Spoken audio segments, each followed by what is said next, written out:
There is almost a consensus in the world that China is the biggest security concern. In its quest to become a superpower, China is giving up on humanity. It is not only exploiting its people but also its neighbors to do so. This became evident after the spread of coronavirus, which took the form of pandemic and created havoc for people around the globe. But it is not limited to that. China's wolf warrior diplomacy is another dangerous and inhumane tactic used by the country to promote Chinese ideology and counter any revelation of the truth. China's wolf warrior diplomacy is the brainchild of Chinese President Xi Jinping. Since he became the president, Indo-Chinese relations have been more unrest.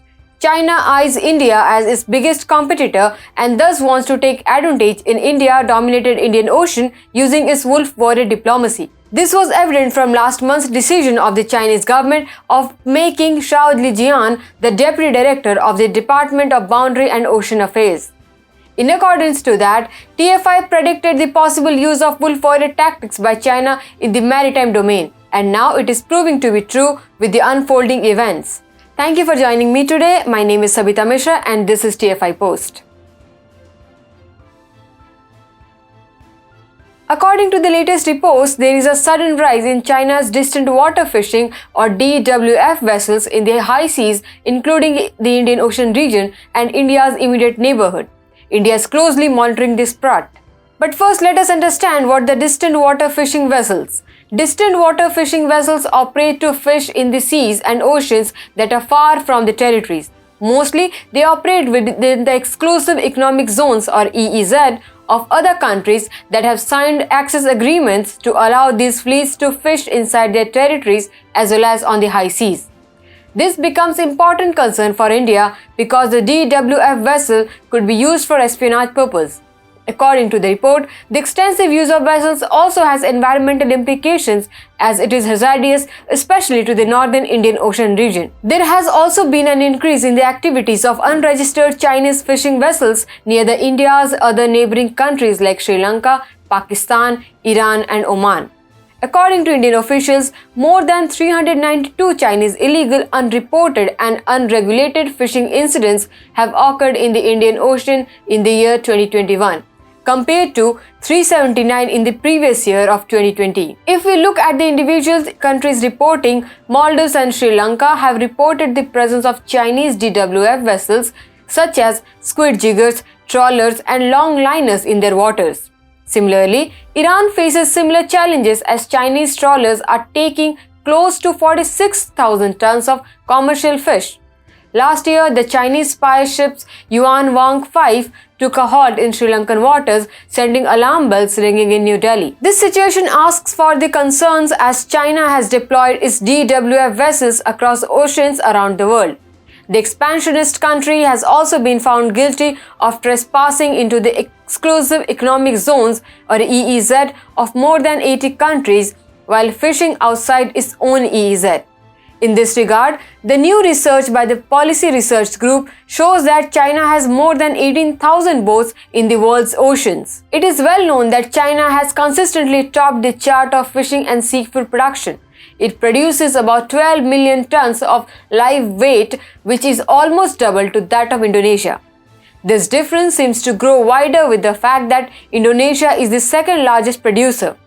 It is evident from this scale that Chinese DWF are engaged in illegal, unreported and unregulated fishing activities across the globe. If we set the environmental consequences, these illegal activities also pose a threat to local economies, although the impact is still not fully understood and primarily felt at a regional level. Apart from that, there is a ban on bottom trawling in most parts of the world. China has also banned bottom trawling within its own territory. But ironically, it has encouraged its DWF vessels to conduct trawling activities close to the EEZ of other countries in South America, Africa, littoral states of Indian Ocean, the Pacific Ocean, South and Mid-Atlantic Ocean, and even in Russia, which is considered as more than friend. Chinese fishing boats operating illegally are also taking measures to avoid being detected by marine radars by disabling their transponders in proximity to the exclusive economic zones of the other nations. This practice, known as maritime radar evasion, allows these vessels to evade the automatic identification system. According to sources, these boats have been observed to experience transmission pauses for a minimum of 8 hours when they are near the EEZ of other countries. The captain of these boats take the steps of disabling their transponders while engaging in illegal fishing activities. It cannot be mistaken that these spurts are simply the moves for economic gains. The bigger intention of China lies in distorting other coastal countries' maritime economy along with their espionage intentions. The Chinese hunt also looks forward to counter India's influence in Indian Ocean and subsequently in the neighboring countries. If we look at Chinese policy in the Indian subcontinent and Indian Ocean, it is primarily based against India. The only challenge it faces in Asia is India because rest of the nations are either in the clutches of its debt trap diplomacy or are too small to raise concerns. But if we analyze the reasons for its approach in Indian Ocean, we find several reasons for this. The most well-known reason is China eyes Ladakh, Arunachal Pradesh and Sikkim, which are integral parts of India. Due to its incapability to do so, China always seeks new fronts to challenge India, which ultimately leads to Indian Ocean. Secondly, Indian Ocean is the natural home of number of minerals and resources.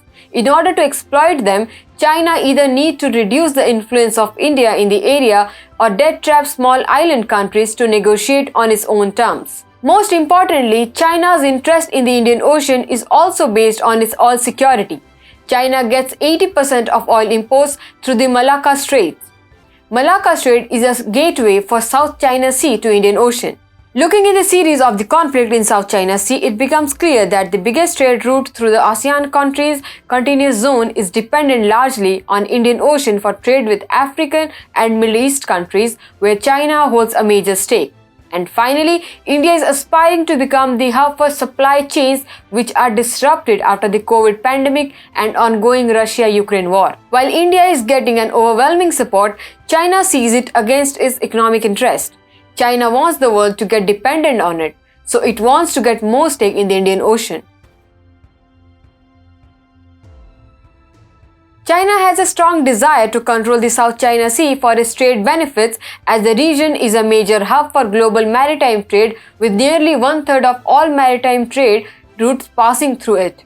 By controlling this region, China would have the power to disrupt the global supply chain. Additionally, China's own trade heavily lies on South China Sea with 39.5% of their total trade and 70% of their oil imports depending on their dominance in the region. As far as Indian Ocean is concerned, earlier when China wanted to surround India with its presence in the Indian Ocean, it received a strong backlash from India. In 2013, under the China-Pakistan Economic Corridor or CPEC framework, Gwadar Port of Pakistan was handed over to the Gwadar Port Authority, which worked under the Chinese authority. Later in 2015, China acquired 2,000 acres of land on lease for 99 years at Gwadar to build Gwadar Special Economic Zone. This opened the gate for China in the Arabian Sea, along with an opportunity to stand near Indian waters. Again in 2017, China acquired Hambantota port in Sri Lanka for a 99-year lease. India, in an attempt to counter the future threat from Gwadar port, made a deal with Oman to use its Duqm port for maintenance of Indian military vessels. On the Hambantota port issue, India dealt with Sri Lanka bilaterally and got an assurance that the port will never be used for military purposes. Since then, India has taken a number of measures to deal with Chinese influence on Sri Lanka. Apart from that, Indian firm Adani Port later acquired Colombo Port to balance the Hambantota trade, which will fortunately favor India's geopolitical interest. India also increased its military buildup in Andaman and Nicobar Islands, eyeing the future needs to deal with China. So this wolf warrior diplomacy is nothing but a second version of the previous strategy that China failed. While the former was aggressive in nature, this one is more subtle and more veiled by the economic mischievous projections.